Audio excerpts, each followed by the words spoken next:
Bismillahirrahmanirrahim. Assalamualaikum warahmatullahi wabarakatuh. Saudaraku, semoga kita senantiasa dalam lindungan Allah Subhanahu wa Ta'ala, dan apapun yang menjadi hajat dan keinginan kita dapat diwujudkan oleh Allah Subhanahu wa Ta'ala. Saudaraku, menanggapi mengenai viralnya Umi Pipik, ya kalau menurut saya sih ya biarkan sajalah ya. Kenapa saya katakan demikian? Tanpa kita sadari dan tanpa kita mengerti, ya, kita diperlihatkan oleh kuasanya Allah bahwasannya zaman sekarang ini, mohon maaf saudaraku, banyak sekali orang-orang yang berdiri di atas ilmunya, orang yang berjalan dengan ilmunya, orang yang bangga dengan kedudukannya, bahkan bangga dengan hartanya, bangga dengan jabatannya, dan bahkan tidak sedikit orang merasa dirinya lebih baik dari orang lain. Sifat ini harus kita jauhi sejauh mungkin, wahai saudaraku, agar hati kita ini menjadi hati yang qalbun salim. Apa itu hati yang selamat? Bagaimana cara menyelamatkan hati kita?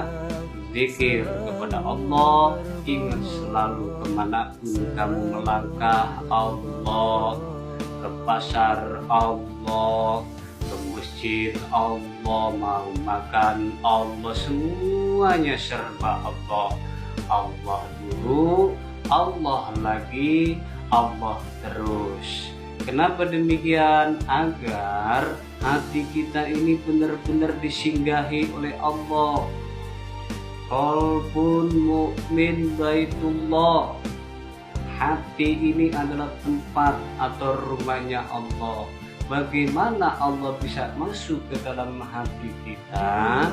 Yaitu dengan cara berzikir kepada Allah Subhanahu wa Ta'ala. Nah, maka dari itu saudaraku, jaga hati kita ini, hati-hati dengan hati, ya, biar supaya Allah selalu masuk ke dalam hati kita. Kalau orang sudah mengaku dirinya beriman, maka harus menerima yang namanya rukun iman ke-6. Apa itu rukun iman yang ke-6? Takbir baik dan takbir buruk. Meyakini bahwasannya ada takdir baik dan takdir buruk, berarti dia harus menerima yang namanya takdir buruk. Jangan hanya menerima takdir baiknya saja. Ya, ketika dia dikasih takdir baik, ya Allah, terima kasih, puji syukur hadirat Engkau ya Rabbi, Kau berikan aku keberkahan hadiah umroh, ya, diberikan rumah, diberikan mobil segala macam, ya kan? Ini rasa syukurnya pada saat takdir baik. Tapi kenapa kok takdir buruk tidak ada yang mampu menerima? Karena hati kita masih merasa hidup dengan diri kita. Ya Allah, kenapa sih hidup saya seperti ini? Ya kan? Ya Allah, kenapa keluarga saya seperti ini? Apakah Engkau enggak kasihan ya Allah? Saya selalu menderita. Ya, ini yang harus kita perhatikan, ya kan? Merdekakan hatimu wahai saudaraku. Apa biar supaya hati kita merdeka? Cukup katakan bahwa semua yang terjadi adalah kehendak Allah. Ya, kita merdekakan jiwa kita, kita merdekakan hati kita, ya, dengan apa? Ya seperti tadi, ya, hidupkan Allah di dalam hati. Kita merdeka dari apa sih? Dari penjajahan.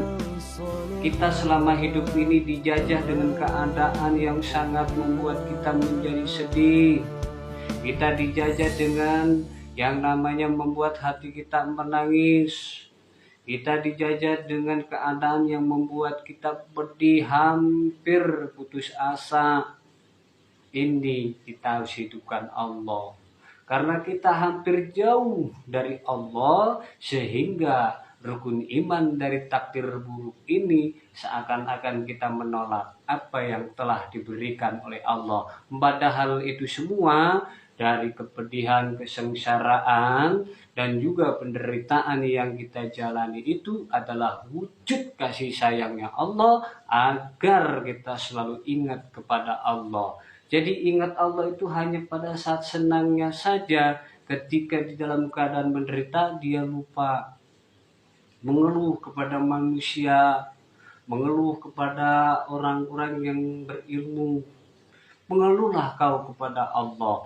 Di situ Allah akan memberikan kasih sayang lewat rezeki yang tidak disangka-sangka. Mengeluhlah kepada Allah, maka di situ pertolongan Allah sangat nyata. Wahai saudaraku, sering aku katakan, ya, jagalah hatimu, kembalilah kepada Tuhanmu. Banyak yang menuhankan ilmunya, banyak yang menuhankan kedukungannya, ya, banyak yang menuhankan hartanya, banyak yang menuhankan makoman mahmudannya, sehingga diri kita ini merasa lebih baik dari orang lain, gitu, ya. Maka dari itu saudaraku, saya selalu berpesan kepada teman-teman semua, ingatkan aku jika aku lalai.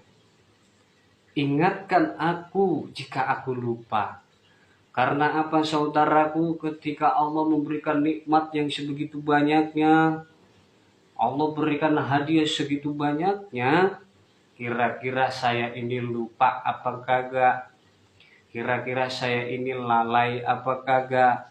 Kira-kira saya ini sombong apa kagak? Inilah ujian. Gitu. Diberikan hadiah besar ujian, diberikan penderitaan pun sama adalah ujian. Maka dari itu kembalikan semua kepada Allah agar hidup kita menjadi merdeka. Tidak dijajah lagi dengan keadaan-keadaan yang membuat hati kita sempit dan yang membuat hidup kita menjadi rumit. Ya, maka wasabiru warabitu. Ya, bersabar dan selalu hati-hati dan waspada. Kenapa di zaman sekarang ini udah nggak aneh lagi, ya, udah nggak aneh lagi.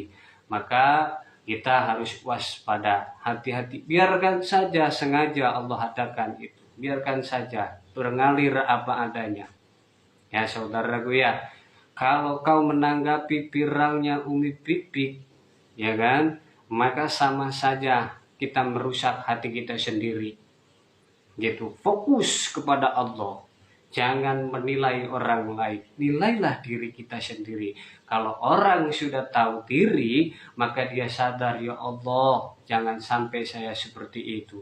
Ya Allah, hindarilah perasaan seperti itu. Ya Allah, jauhkan aku dari sifat ujub, sombong, angkuh, dan merasa diri lebih baik dari orang lain. Maka kalau orang sudah dekat dengan Allah, pandangannya, lisannya, pendengarannya, nafasnya, dia akan selalu hati-hati. Gitu. Kenapa selalu hati-hati? Karena hati ini selalu nyambung dengan hati orang. Sekali ngucap, kalau sudah menyinggung hati orang, sakitnya sampai ajal. Nah, maka dari itu hati-hati. Ya. Makanya salamatul insan bila khitmil lisan.